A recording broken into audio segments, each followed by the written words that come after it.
하나님의 말씀 골로새서 1장 24절입니다.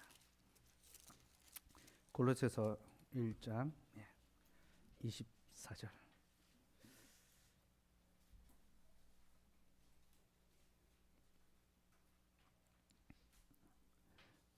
같이 읽읍시다. 시작.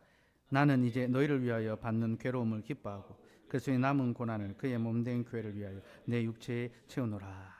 사도 바울은 그리스도의 남은 고난을 자기의 육체에 채우기 위해서 그리스도의 교회를 위하여 수고했습니다. 곧 우리가 그리스도를 위하여 고난받을 수 있고 그리스도의 고난에 참여할 수 있는 방법이 교회를 위하여 수고, 교회를 위한 고난이 바로 그 방법이라는 겁니다.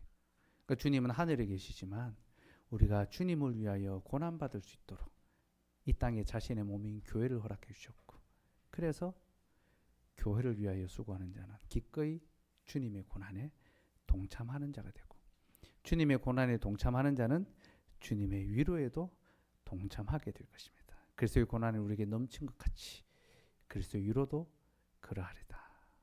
그래서 교회를 위하여 수고하는 자에게 하나님께서 위로와 기쁨과 복을 더해 주신다라는 거 기억했으면 좋겠고, 1차적으로 직분자가 먼저 그 고난을 받아야 될 것이고, 그리고 성도들 역시 그와 함께 교회를 위한 고난에 동참할 수 있어야 합니다.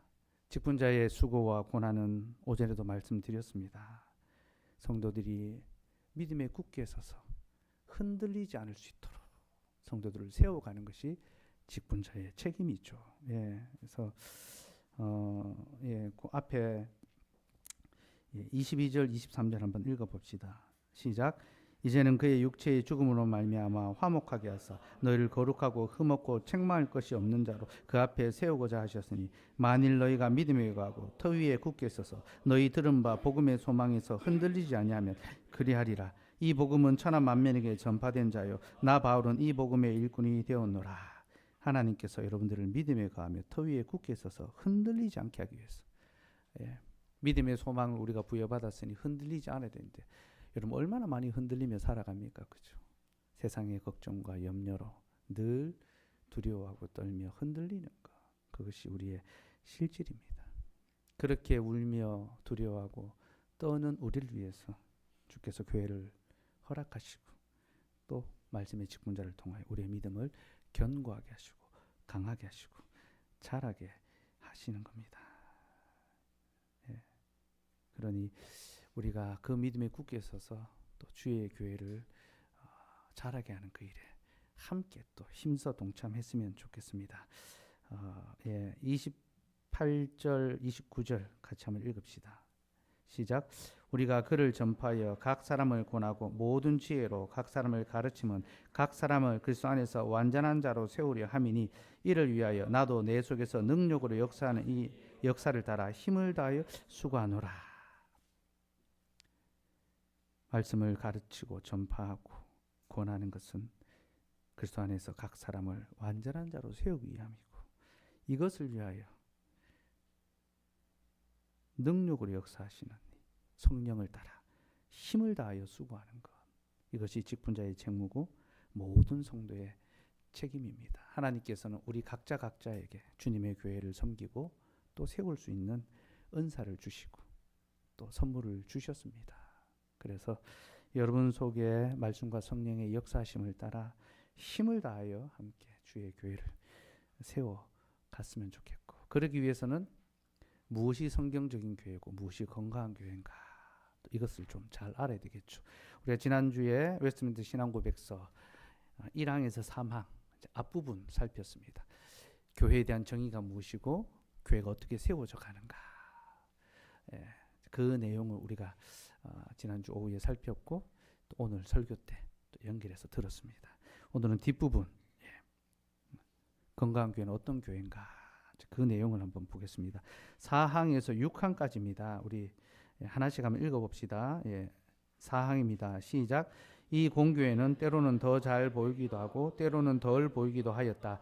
개척교회는 이 공교회의 일원으로서 더 또는 덜 순수하게 복음의 진리를 가르치고 수용하고 규례를 집례하며 공예비를 드리는 정도에 따라 더 또는 덜 순수하다.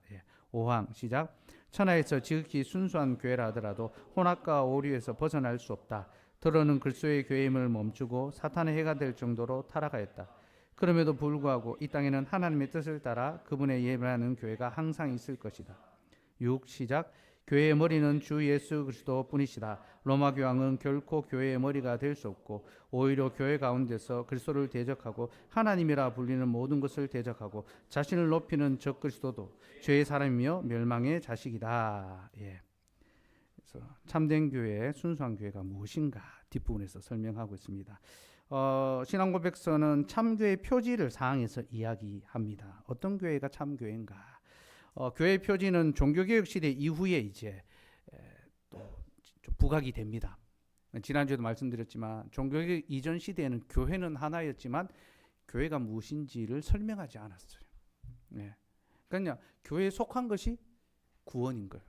내가 무엇을 믿느냐가 아니라 나는 교회가 믿는 것을 믿습니다. 그게 그들의 신앙 고백이었어요. 이 잘못된 것이죠, 그렇죠?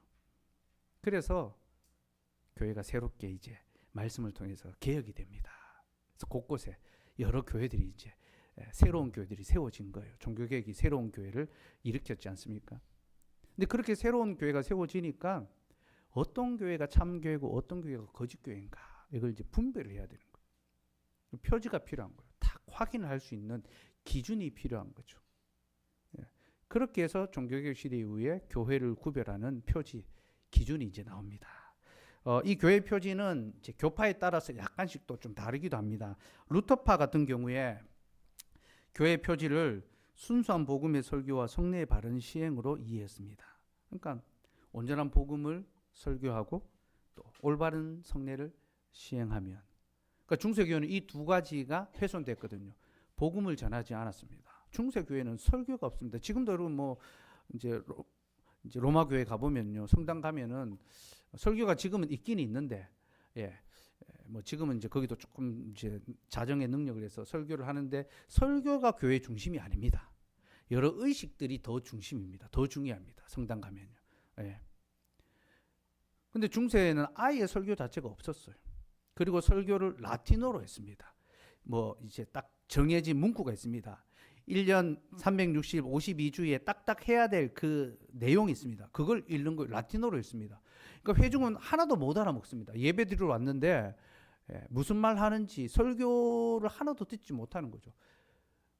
그러니까 믿음은 말씀을 들으면서 나는데 말씀을 전파하지 않으니까 어떻게 믿음이 생길 수가 있습니까? 믿음의 자녀가 태어날 수가 없는 거죠. 그리고 성례를 강조했지만 잘못된 비성경적인 성례를 강조했습니다. 그러니까 이제 말씀과 성례가 훼손됐기 때문에 거짓교회고, 참교회는 바른 말씀, 하나님의 말씀을 설교하고 바른 성례, 성경적인 성례를 시행하는 것, 이것이 참된 교회다. 루터는 이제 개혁하면서 그렇게 두 가지를 이야기했습니다. 근데 여기서 이제 개혁파, 칼빈주의는 한 걸음 더 나갑니다. 하나를 더 추가하게 됩니다. 순수한 복음의 설교와 성례의 바른 시행과 바른 권징을 시행하는 것. 벨직 신앙고백서에서 이렇게 교회 표지를 세 가지로 규정합니다. 그래서 설교, 성례, 권징이 참교회의 표지다. 하나를 더 추가했어요. 그러면 이 세 가지 표지, 왜 칼빈주의는, 왜 장로교회는 이 세 가지, 두 가지에서 하나 더 받아서 세 개를 만들었는가?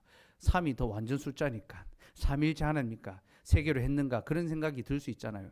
나 여러분, 모든 교리는 어디서 나옵니까? 성경에서 나옵니다. 그렇죠? 인간의 이론과 사상이 아니라 인간의 이론과 사상에서 나온다면요, 그 교리는 거짓된 교리입니다. 참된 교리가 될 수 없습니다.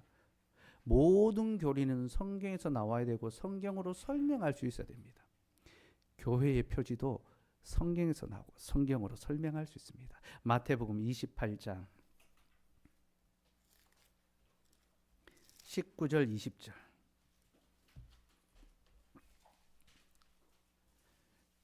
마태복음 28장 19절 20절. 같이 읽읍시다. 시작. 그러므로 너희는 가서 모든 민족을 제자로 삼아 아버지 아들과 성령 이름으로 세례를 베풀고 내가 너희에게 분부한 모든 것을 가르쳐 지키게 하라. 볼지어다 내가 세상 끝날까지 너희와 항상 함께 있으리라 하시니라. 예수님께서 제자들에게 교회를 세울 것을 명령하셨습니다. 이 전도에 대한 명령 아닙니다. 교회를 세울 것을 명령하셨습니다. 예. 마태복음은 주님이 자신의 교회를 세울 것이라는 약속을 보여주는 왕의 복음입니다. 그래서 마태복음 한가운데 16장에 뭐가 나옵니까? 신앙 고백이 나오고 내 교회를 세울 것이다 라는 주님의 선포가 나오죠. 그리고 마지막에 부활하신 다음에 승천하시면서 너희는 내 교회를 세워야 한다. 근데 이렇게 세워야 한다. 교회를 세우는 세 가지 방편을 딱 가르쳐 주시는 거예요. 그게 성례입니다. 그죠? 아버지 아들과 성령 이름으로 세례를 베풀고, 예. 그리고 제자를 삼고 분부한 것을 가르치는 거, 설교입니다. 말씀 그죠? 말씀을 가르치고 선포하는 거, 말씀과 성례가 나왔죠. 그리고 지키게 하라. 이 지키게 한다는 것이 바로 지도하고 다스리고 치리입니다. 권징하는 겁니다. 지킬 수 있도록. 우리는 지키게 한다, 치리한다라면 이 무서워하는데요.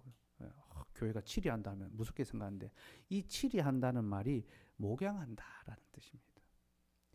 제자 삼는다라는 그런 뜻입니다. 그리스도의 제자로 만들어가는 것. 이게 치리입니다. 이게 권징입니다. 예. 이렇게 교회의 표지가 신학자들의 생각에서 나온 것이 아니라 하나님의 말씀에서 나왔습니다. 얼마나 여러분 이 선명합니까? 참된 교회는 하나님의 말씀을 바르게 선포하고 하나님 주신 그 성례의 규례를 바르게 시행하고 또 말씀으로 성도들을 바르게 지도하고 목양하고 치리하는, 이게 참된 교회의 표지가 되는 겁니다. 근데 이렇게 말씀으로 참된 교회의 표지를 이제 구별하고 또 기준을 정했다고 해서 참교회와 거짓교회를 완벽하게 선명하게 정확하게 구별해내는 것은 매우 어렵습니다. 그러니까 이 세 가지 잣대를 딱 가지고 와서 포항 장로교회가 참교회인지 아닌지 한번 살펴보자 이렇게 돋보기로 딱 쳐다보듯이 들여다보고 우리가 임의대로 판단해서 이 교회는 참교회다, 이 교회는 거짓교회다 그렇게 분별하기가 참 어렵습니다. 이건 사람이 할 수 있는 일이 아닙니다. 우리는 그저 바른 말씀을 선포하고 또 듣기를 소망해야 되고 바른 성례가 시행되고 거기에 참여하기를 소망해야 되고 교회의 지도 가운데 믿음 생활을 해가기를 바라야 됩니다. 그러니까 우리는 참된 성도로서 또 우리 교회가 참된 교회가 되기를 소망하면서 그렇게 있지 믿음 생활을 해야 되는 거지, 이 표지가 있다고 해서 뭐 완벽하게 정확하게 교회를 분별할 수 있다고 그렇게 착각하면 안 됩니다. 그건 교만한 거죠. 그래서 우리 신앙 고백서는요, 교회의 표지를 이야기하지만 뒤에 그 복음의 진리를 가르치고 수용하고 규례를 집례하고 공예배를 드린 정도, 이 다 이제 교회 표지인데요. 이걸 말하지만 조건제를 딱 달았습니다. 더 잘 보이기도 하고 때로는 덜 보이기도 한다. 이게 선명하게 보일 때도 있지만 잘 안 보일 때도 있다는 거예요. 그 잘 안 보일 때 쉽게 거짓교회로 판정하지 마라라는 겁니다. 그래서 더 순수하거나 덜 순수한 교회가 있다. 그렇게 적은 굉장히 조심스럽게 주님의 교회를 함부로 판단하지 않고 오히려 교회 아래에서 교회를 딱 바라보고 있는 겁니다. 우러러보고 있는 겁니다. 이 교회는 좀 더 순수한 교회구나. 이 교회는 좀 덜 순수한 교회구나. 그러니까 교회가 아니라는 것이 아니라 참 교회지만 더 순수한 교회가 있고 덜 순수한 교회가 있다라는 거죠. 그러니까 여러분 포항 장로교회만 순수한 교회라고 생각하시면 안 됩니다. 우리는 더 순수한 교회 잘 모르겠습니다. 좀 덜 순수한 교회가 더 순수하기를 바라는 교회로 이제 지어져 가야 되는 거죠. 신앙 고백서는 굉장히 겸손하게 교회를 바라보고 교회의 연약함을 또 이해하면서 그렇게 접근하고 있습니다. 그래서 아주 일방적이고 아주 권위적이고 그렇지 않습니다. 우리는 지상의 교회가 완전한 교회가 아니라는 것을 기억하고 지상에 있는 모든 교회는 더 순수하거나 덜 순수하거나 이제 그런 교회로 존재한다라는 사실을 명심해야 합니다. 그러면 교회의 순수성을 판단하는 기준이 무엇인가? 이 교회는 더 순수하고 이 교회는 덜 순수하다라고 구별할 수 있는 기준이 뭔가? 이게 이제 교회 표지로서 판단하는 겁니다. 바른 교리를 가르치고 온전한 규례, 성례를 시행하고 이를 통해서 바른 예배를 드리는 거. 그럼 예배는요, 말씀과 성례로 구성이 됩니다. 예배 여러 요소가 있지만 말씀과 성례라는 이 두 가지 요소가 다 예배 전체를 아우르고 포섭합니다. 그러니까 예배 모든 요소가 말씀과 성례를 향해서 가고 있는 겁니다. 그래서 하나님의 바른 복음이 전파되는 것과 온전한 성례에 참여하는 것이 예배의 핵심이고 이것이 순수한 교회를 세워가는, 그러니까 그 교회가 순수한가 덜 순수한가 보려면 그 교회 예배를 보면 됩니다. 그래서 어떤 분들은 그렇게 이야기합니다. 예배는 교회의 얼굴입니다. 여러분 우리 얼굴 중요하잖아요. 그렇죠? 늘 얼굴 단장해야 되고 자기 얼굴에 신경 안 사람 아무도 없습니다. 그렇죠? 저도 저한테 이제 젊어 보인다 하고요. 오늘 잘 어울린다 하고 옷 잘 어울린다 하면 기분 좋습니다. 그 사람이 다 기왕이면 기분 좋은 말을 해주고 삽시다 우리가. 잘 어울린다 하고 오늘 이상하다 싶으면 꼭 굳이 말 안 하면 됩니다. 뭐 피곤하냐 이런 말 하지 마시고 그런 말 듣는 게 피곤해집니다. 예배가 우리의 얼굴이라는 거예요. 교회의 어떠함은 예배를 통해서. 그래서 여러분 포항장로교회 여러분들이 와서 정착하게 될 때에 가장 결정적인 것이 예배에 있습니다. 내가 이 교회의 예배를 통하여 삼위 하나님을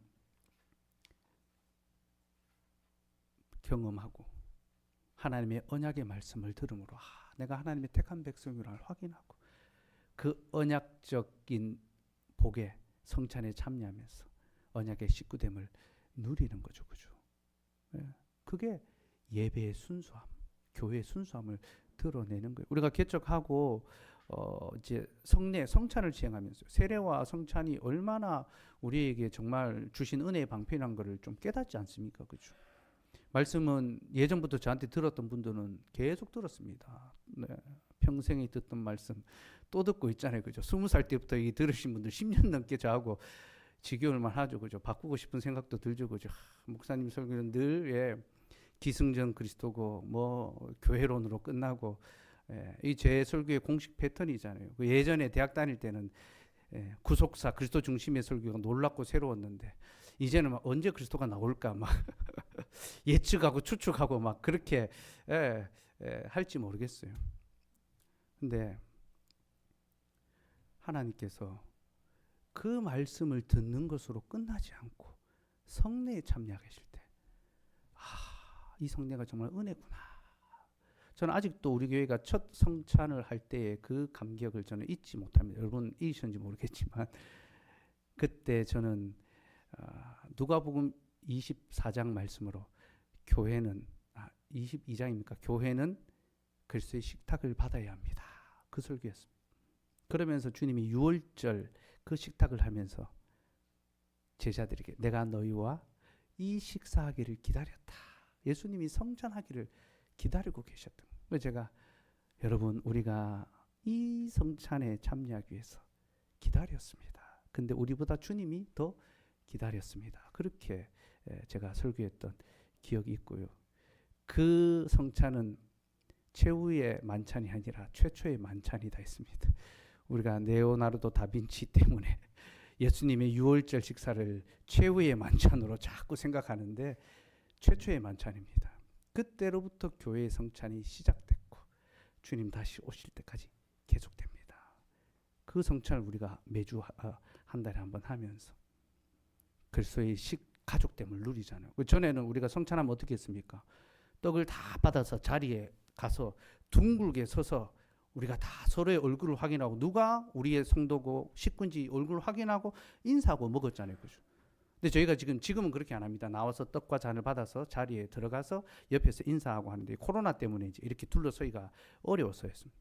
근데 성찬은 그리스도의 어떤 몸을 눈으로 확인할 수 있는 자리거든요. 우리가 포항 장로교를 어디서 확인하냐? 예배의 자리에서 확인하고 성찬상에서 확인합니다. 같이 밥 먹으면서 식구를 확인하는 것처럼 이들이 내 식구고 그리스도 안에서 한 가족이고 우리가 함께 살아야 되는구나. 둘러서서 다 인사했습니다. 예. 코로나 때문에 이제 그렇게 이제 안 하는데 그리고 그리고 코로나가 좀 지나갔지만 그렇게 안 하는 이유가 또 하나 있습니다. 그렇게 우리가 둘러서서 하니까 성찬에 참여하지 못하는 분들이 자꾸 포위가 되더라고요, 가운데.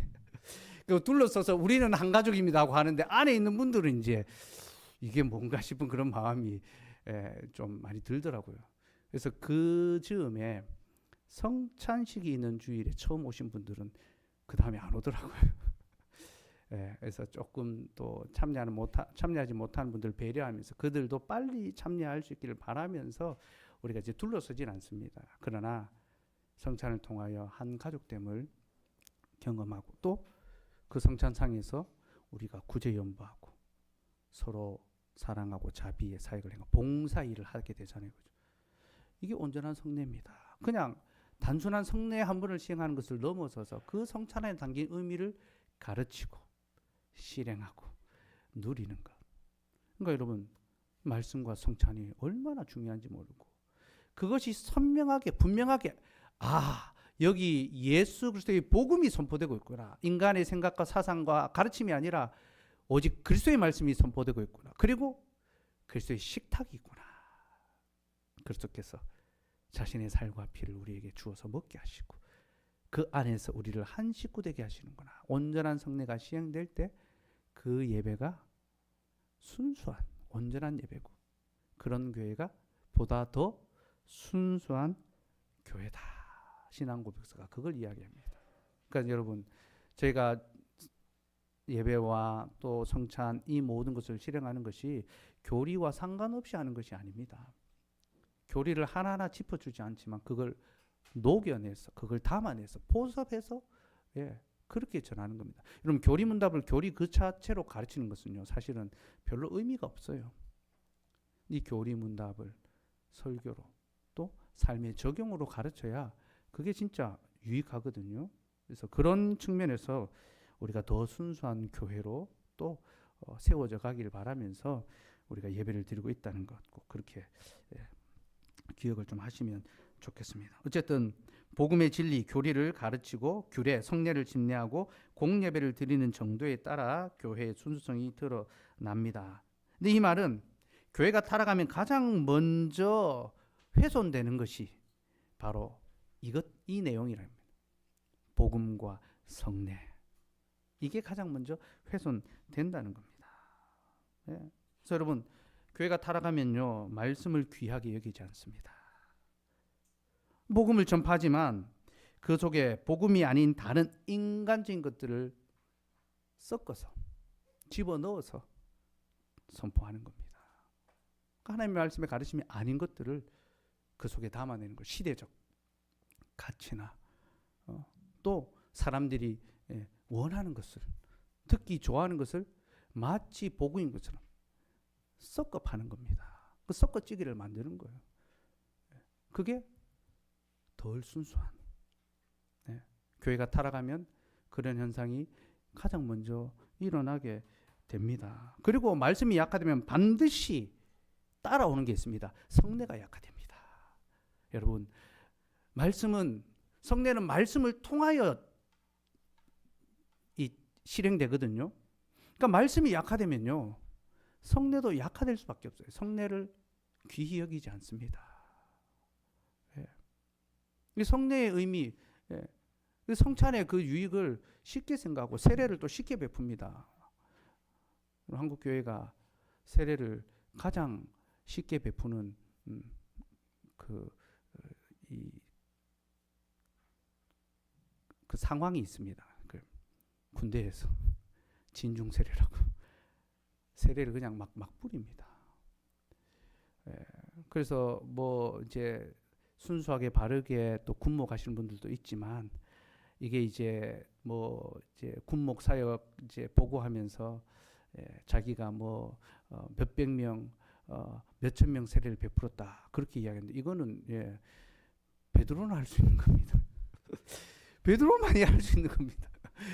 초대교회의 아주 특별한 이 땅에 성령이 오시고 교회가 세웠다는 가시적 증거로서 하나님이 한 번에 3,000명 세례받게 했는데 군대에서 막 그렇게 이제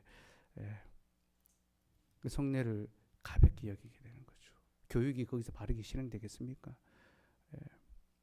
초대교회는 3년을 가르치고 그 삶이 변화됐을 때 세례를 베풀었는데 제가 저번에 디다케 좀 가지고 설명해 드렸잖아요. 그죠? 세례를 받기 위해서 그렇게 교육을 했는데 그런 교육 없이 세례를 베푼다는 것은 한국교회가 세례를 너무나 성례를 가볍게 여기다는 것이고 이것은 그 교회가 그만큼 순수함을 잃어버렸다라는 것을 보여줍니다. 그렇게 말씀과 성례가 약화되면 예배가 약화되죠. 여러분 예배라는 것은 인간 중심 우리가 선호하는 방식으로 하나님을 예배하는 것이 아니라 하나님께서 규정해 주신 대로 예배하는 것. 예배의 순서가 있습니다. 그 순서는 다 하나님과의 언약적 관계 속에서 말씀 속에 있는 것들을 통해서 하나님이 불러주시고 우리가 하나님께 응답하고 하나님께 성령의 찬송을 드리고 신앙 고백을 하고 계명의 말씀을 고백하고 참회의 기도를 하고 사죄의 선언을 하고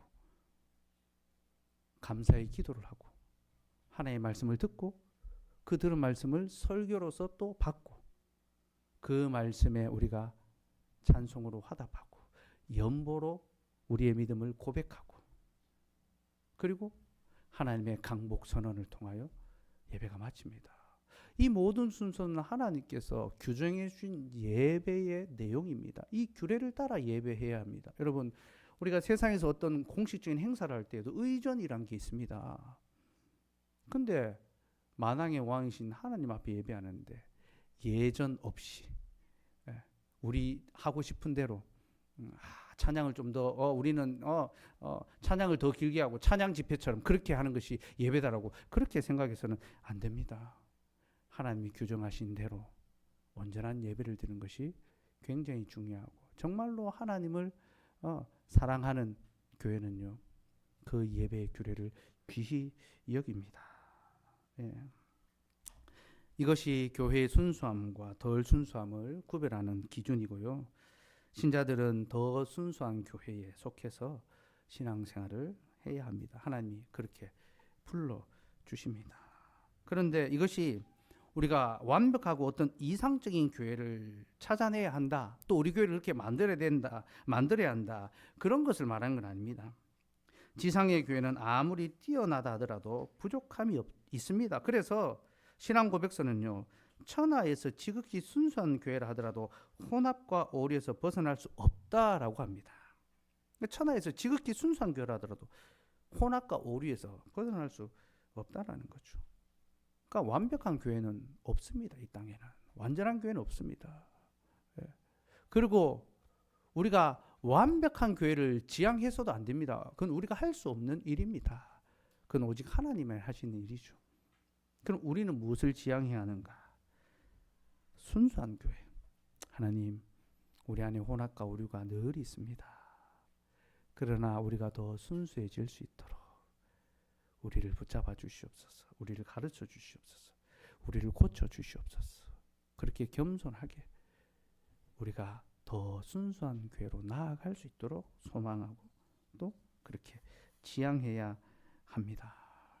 그리고 이 혼합과 오류는요. 교회의 순수성을 훼손하는 두 가지 그 내용이라는 것도 알아야 합니다. 교회가 덜 순수해진다는 것은요. 복음의 교리에 세상적인 것을 혼합하는 것입니다. 그리고 그렇게 순수한 복음의 무언가를 혼합하게 되면요. 그 교회는 반드시 오류에 빠지게 됩니다. 잘못된 결과로 갈 수밖에 없는 거죠. 그래서 복음의 교리에 그 정해주신 말씀의 교리 외에 다른 것을 첨가해서는 안 됩니다. 사이다 콜라 섞는 것처럼 이렇게 하니까 교회가 성장하더라. 이렇게 하니까 사람들이 많아지더라. 이렇게 하니까 성도들이 행복하더라. 이런 것들을 막 잡탕식으로 가지고 와가지고 마치 교회를 경영하듯이 프로그램으로 돌리려고 하는 것. 그건 옳지 않은 것입니다. 복음의 교리 외에 다른 무엇을 첨가할 필요가 없습니다. 근데 이 복음의 교리에 다른 무언가를 첨가한다 할 때 그 내용이 은혜가 될 수 있다는 것도 알아야 됩니다. 이게 무슨 말인가 하면요. 이렇게 했더니 은혜가 더 되더라. 우리가 일상적으로 신앙생활 하는 것보다 훨씬 더 사람들이 많이 은혜를 받더라. 그래서 은혜를 받을 수 있는 요소들을 자꾸 가지고 들어오는 겁니다. 그러니까 예배를 드리는데도 훨씬 감정선을 건드릴 수 있는 이런 요소들을 이제 집어넣게 되고요. 그리고 설교를 할 때에도요, 성도들이 더 은혜 받을 수 있도록 이 눈물선을 건드릴 수 있는, 설교자는 성도들이 은혜 받기를 소망합니다. 그래서 어떻게 하면 은혜를 끼칠 수가 늘 고민하고, 모든 설교자들은 이것 때문에 씨름합니다. 어제 저녁에도 제가 저기 오천영광의 김대성 목사님하고 목사님 카톡 와가지고 교회 새가족됨에 대해서 설교하는데 뭔가 마지막 필살기 하나가 있으면 좋겠다면서 그 카톡을 막 주고받으면서 이제 또 대화를 하면서 예수 그리스도의 그 가족되게 하신 보다 더 필살기는 없구나 또 고백하면서, 그러면서 또 늦은 밤까지 말씀을 준비해야 되겠다 같이 나눴습니다. 그 설교자는, 모든 설교자는요, 그 씨름합니다. 어떻게 하면 하나님의 은혜를 더 많이 전할 수 있을까? 그 마음을 부드럽게 하며 하나님을 향하여 그 마음이 불일 듯 일어나게 할 수 있을까?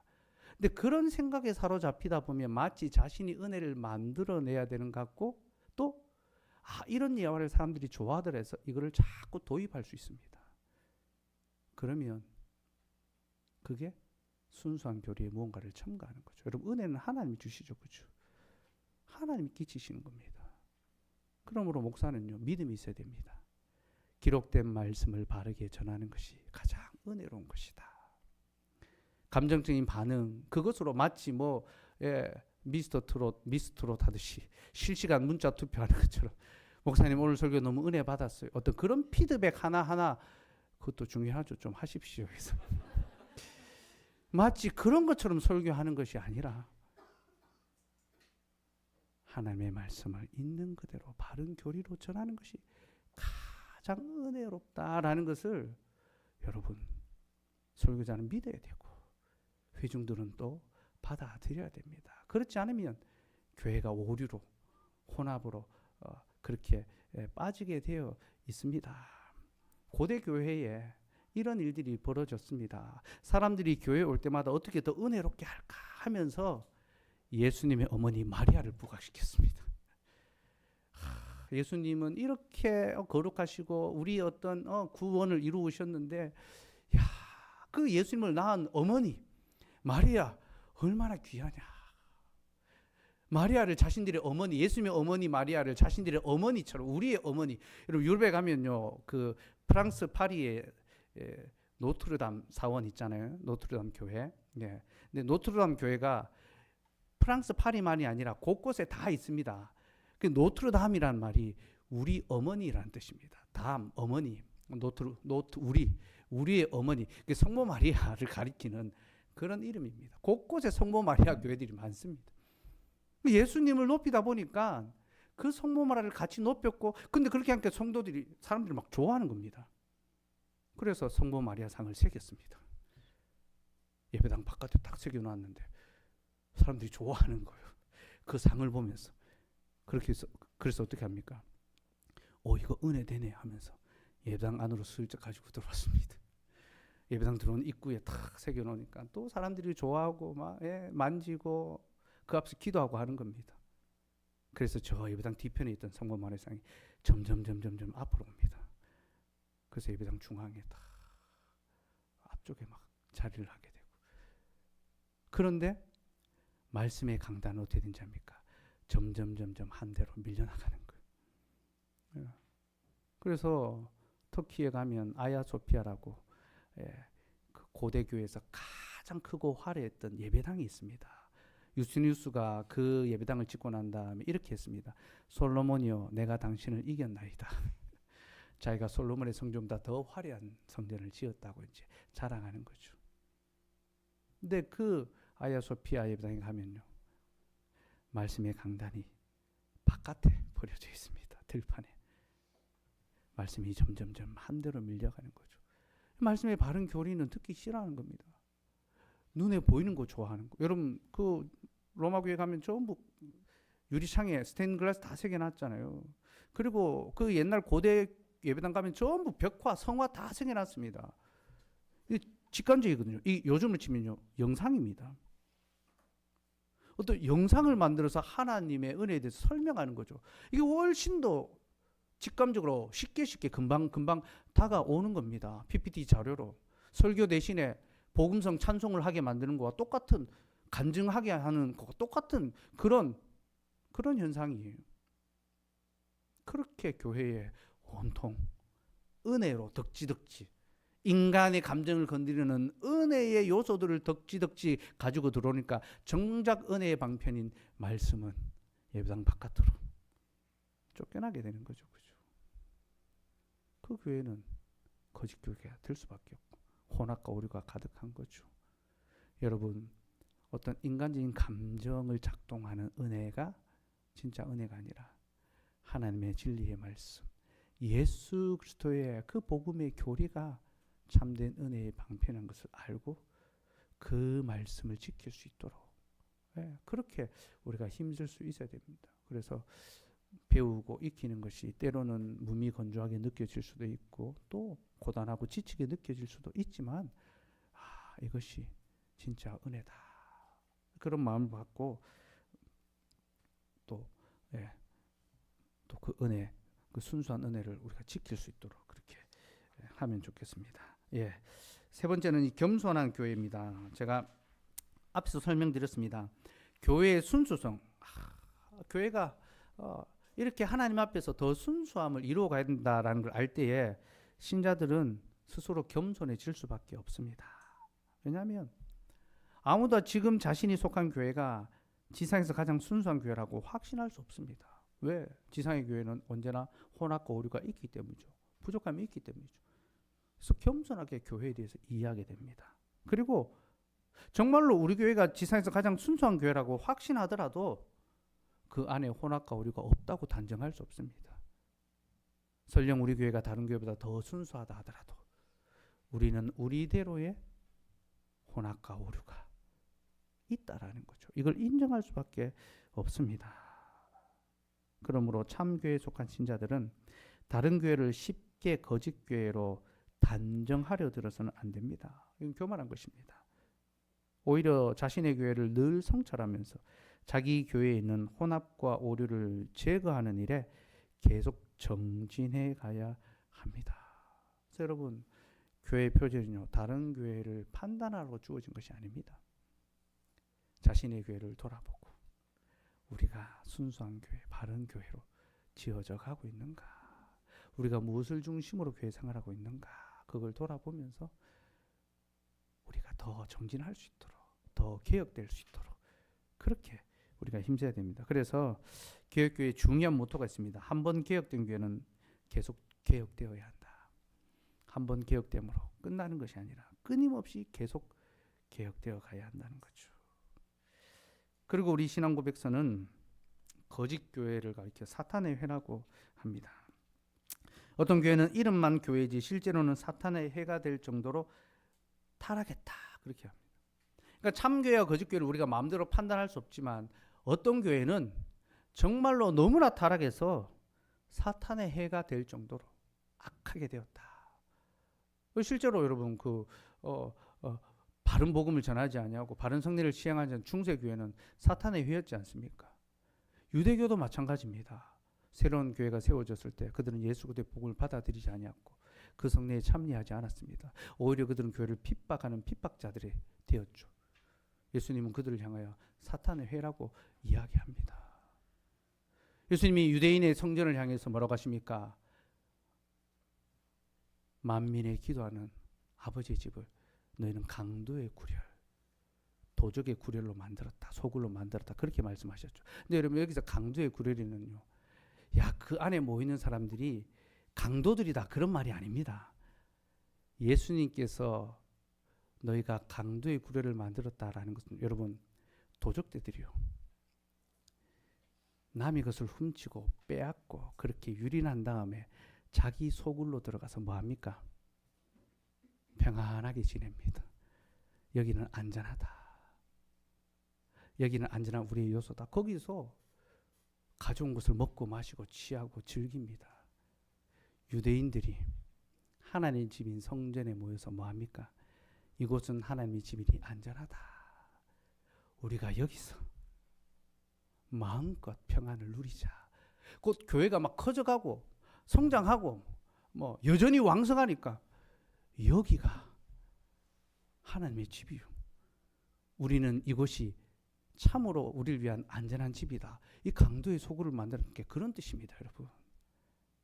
유대인들은 자신들이 하나님을 예배하는 민족이라고 생각했고 교회가 하나님을 대적하는 자들로 생각했습니다.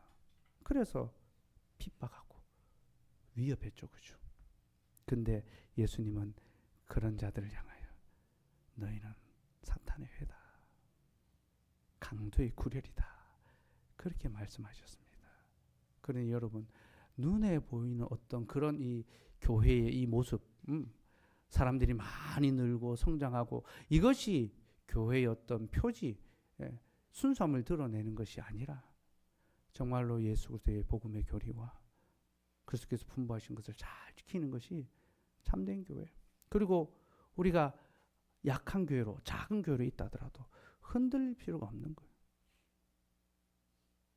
우리는 우리의 순수함과 온전함을 더욱 지키고 그렇게 함께 교회로 지어져 가기를 힘써야 되는 거죠. 그래서 교회라는 간판을 달고 있지만 실제로는 사탄의 해가 될 정도로 타락한 교회들도 있습니다. 그리고 그런 경우에 더 이상 그 교회에 머물러서는 안 됩니다. 즉시 그 교회를 떠나서 보다 순수한 교회로, 말씀이 선포되는 교회로 가야 합니다. 이것은 자신의 구원에, 자신의 영혼의 구원과 안전을 위해서 필수적인 일입니다. 거짓 교회를 떠나서 참 교회로 갈 수 있어야 되죠. 더 이상 복음이 선포되지 않으면. 근데 우리 시대에 많은 어떤 청년들이요, 교회에 실망하고, 그러니까 복음이 선포되지 않아서가 아니라 그냥 교회가 실망스러워서 떠나는 경우들이 있습니다. 근데 그렇게 떠나는데 다른 교회로 안 가요. 가나안 성도, 그죠? 유튜브 설교, 유튜브 성도가 되는 거죠. 왜 안 갑니까? 교회에 대한 기대가 다 사라졌기 때문이죠. 난 교회 상처받아서 나는 교회 안 갈 거야. 어떤 교회도 다 부족함이지, 실망스러워. 스스로 교회를 판단하고 교회에 대한 기대를 접어버리고 자기가 스스로 판단합니다. 여러분, 이것은 잘못된 판단입니다. 교회는 사람의 것이 아니라 하나님의 것입니다. 그래서 정말로 지상의 모든 교회가 타락한 것처럼 보이는 그러한 때에도 하나님은 자신의 뜻에 따라 예배하는 교회를 보존해 주십니다. 그러니까 교회의 부패함을 우리는 알아야 되지만 그럼에도 불구하고 하나님께서 자신의 교회를, 참된 교회를 보존해 주신다는 것 또한 우리는 믿어야 됩니다. 그리고 반드시 그 교회 속에서 하나님을 예배해야 되죠. 지난주에 말씀드렸습니다. 교회 밖에는 구원이 없다. 참 교회에 속하여 하나님을 예배하는 것이 참된 구원의 길입니다. 그래서 우리 신앙고백서에서는 교회에 대해서 이렇게 설명합니다. 이게 이제 굵은 글씨로 됐는데요. 제가 웨스턴 신앙고백서의 내용 중에 가장 은혜가 되고 참 감동적인 이제 그런 어떤 고백이 아닌가 싶습니다. 같이 한번 읽읍시다. 시작. 그럼에도 불구하고 이 땅에는 하나님의 뜻을 따라 그분을 예배하는 교회가 항상 있을 것이다. 우리의 눈에 참 교회가 하나도 보이지 않는 것 같은 그런 시기에도 이 땅에는 하나님의 뜻을 따라 그분을 예배하는 교회가 항상 있을 것이다. 이것을 믿는 자를 하나님께서는 그 교회로 불러주셔서 하나님을 참되게 예배할 수 있도록 준비시켜 가십니다. 마지막 6항은 교회의 머리가 누구인가에 대한 설명입니다. 성경은 그리스도만이 교회의 유일한 머리이심을 분명하게 규정합니다. 그러므로 이 교리를 거부하는 자는 그가 누구든지 간에 이단입니다.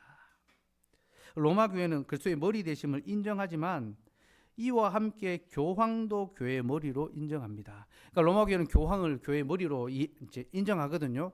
근데 이 말이 예수님을 교회의 머리로 인정하지 않는다는 게 아닙니다. 예수님도 교회의 머리로 인정하면서 교황도 교회의 머리로 인정합니다. 이게 묻고 더블로 가는 거예요. 머리가 두 개입니다. 그럼 왜 머리가 두 개인가? 주님은 교회의 머리지만 하늘에 계십니다. 그죠? 눈에 보이지 않는 거예요. 그래서 주님이 자신을 대신하여 교회를 다스릴 수 있도록 가시적인 교회의 머리를 주셨다는 거예요. 그게 교황이라는 것입니다. 예? 교황은 하늘에 계시는 보이지 않는 예수 그리스도를 대신하여 이 땅에서 머리 대신 그리스도를 보여주고 교회를 치리하는 다스리는 교회 머리다. 예. 절묘하게 이제 해석해내죠. 근데 성경은 그렇게 말하지 않습니다. 성경 교회 직분자를 가르쳐 단 한 번도 그들이 교회의 머리라고 말한 적이 없습니다. 직분자가 교회의 머리 아닙니다. 교회의 어떠한 사람도 교회 아래에 있을 따름이지 교회 위에 있을 수가 없습니다. 그러므로 스스로 교회의 머리라고 이야기하는 자는 그가 누구든지 간에 이단입니다. 신앙고백에서는 그를 가리켜 적그리스도라고 표현합니다. 얼마나 두렵고 무서운 표현인지 모릅니다. 그는 나 적그리스도다. 근데 그때는요, 여러분, 교황이 살아있는 권력이었습니다. 교황이 왕들보다 더 큰 권세를 갖고 있었잖아요. 그렇죠? 교황이 세상 모든 역사의 중심이었고 통치자였고 머리였습니다. 그러니까 살아있는 권력이 있는 그때 그 권력을 향해서 교황을 향해서 당신은 교회의 머리가 아니라 적그리스도입니다. 이 목숨을 걸고 고백하는 거죠. 그래서 여러분 이 신앙 고백서는요 자기의 목을 거는 겁니다. 고백이란 그런 것입니다. 흔들리라는 믿음이란 그런 것입니다. 그 고백에 그 믿음에 자기의 목숨을 거는 거. 예, 여러분 우리가 그것을 고백했다면요 거기에 우리 손모가지 걸어야 됩니다. 우리의 목을 걸어야 됩니다. 예. 교황이라는 살아있는 권력이 있는 그때 그의 말 한마디에 한 나라가 소멸할 수도 있는 그러한 때에 연약한 교회, 가시적으로 보기에는 너무나 작은 교회, 큰 성당과 화려하게 치장된 온갖 은과 금으로 치장된 성당이 아닌 조촐하게 작은 예배당에서 모이는 그 교회, 우리의 선배들이 교황을 향하여 너는 그리스도의 원수고 적그리스도다 그렇게 고백했습니다. 멸망의 사람이다. 그러므로 여러분 우리는 교회의 머리가 그리스도라는 것을 다시 한번 기억하고 그리스도가 교회의 머리이기 때문에 우리의 모든 것이 그리스도를 통하여 이루어져야 되고 우리의 예배 생활, 교회 생활, 교제 생활이 예수 그리스도 중심이어야 된다는 것. 그것을 명심하시면 좋겠습니다. 포항장로교회는 그리스도만을 교회의 머리로 인정하며 그리스도 안에서 직분자와 성도는 구별됨은 있지만 동등성을 갖습니다. 구별됨, 하나님께서 주신 권위입니다. 어머니와 자녀는 다릅니다. 분명히 하나님 주신 권위와 질서가 있습니다. 그러나 어머니와 자녀는 동등됩니다. 한 가족이고 한 식구입니다. 직분자가 성도를 돌아보고 가르치지만 그는 그리스도의 권위를 부여받아서 다스리는 것이고 그는 성도 중에 하나입니다. 그래서 아구티누스가 이렇게 고백했죠. 나는 목사로서 여러분들을 가르치지만 나는 여러분들 중에 한 사람으로서 여러분들을 가르칩니다. 그렇게 고백했어요. 똑같은 성도로서 자신을 조금 더 특별한 자로 여기지 않았습니다. 그러나 그에게 주신 하나님의 역할과 또 책무가 있기 때문에 그를 존중하고 인정하고 또 존경해 주는 거죠. 그리고 그 인간 직분자에게 존경과 또 존중은요. 그를 세우신 하나님을 향한 존중과 존경이 됩니다. 예수님께서 제자들이 누가 크냐라고 이야기하실 때 어린아이 하나를 세워두고 너희 중에 누구든지 내가 내 이름으로 보내는 이 어린아이 하나를 받아들이는 것이 곧 나를 받아들이는 것과 같다. 그렇게 이야기합니다. 우리는 그 말을 어린아이에 관한 말씀으로 생각합니다. 어린아이처럼 자기를 낮춘 자가 높은 자구나. 그 개념이 아닙니다. 어린아이에 관한 말씀은 다른 본문에서 이야기합니다. 예수님이 어린아이에서 2번 이야기하시거든요. 한 번은 정말 어린아이처럼 자기를 낮춘 자가 천국이 그들의 것이다라고 하는 거고요. 한 번은요. 사도들, 직분자들이 누가 더 큽니까? 물을 때 어린아이 하나를 세워두시고 내가 내 이름으로 보내는 이 소자 하나를 영접하는 것이 곧 나를 영접하는 것이다. 무슨 말입니까? 주께서 연약하고 보잘것없지만 자신의 권세와 능력으로 직분자를 세우실 때 그를 받아들인 것이 주님을 받아들인 것 같다. 제가 여러분보다 하나도 인간적으로 뛰어날 것이 하나도 없습니다. 예. 뭐 갖고 있는 실력이 없습니다. 더 뛰어난 것이 하나도 없습니다. 저는 세상적 관점 보면 빵점 남편이고 저는 뭐 잘하는 것이 없습니다. 그러나 하나님께서 저와 같이 연약한 자를 말씀의 사역자로 세우셔서 여러분들을 돌아보고 섬기게 하셨죠. 저는 주님이 하신 것처럼 겸손하게 여러분들을 섬길 것이고 여러분들은 그 목회자의 섬김을 감사함으로 받고 또 그를 존중하고 그리고 그 존중이 차별, 신분의 차이가 아니라 동등된 가운데 함께 그래서 질서가 있지만 연합할 수 있는 이걸 꼭 기억하시고 교회의 머리는 오직 그리스도고 우리는 직분의 구별이 있지 차이가 있지 않다. 동등된 자다. 그렇게 생각하고 누구도 교회 위에 군림할 수 없고 모든 성도가 말씀 앞에 자기를 낮추어 서로 섬기고 나보다 남을 더 낮게 여길 수 있는 그런 또 저희가 되면 좋겠습니다.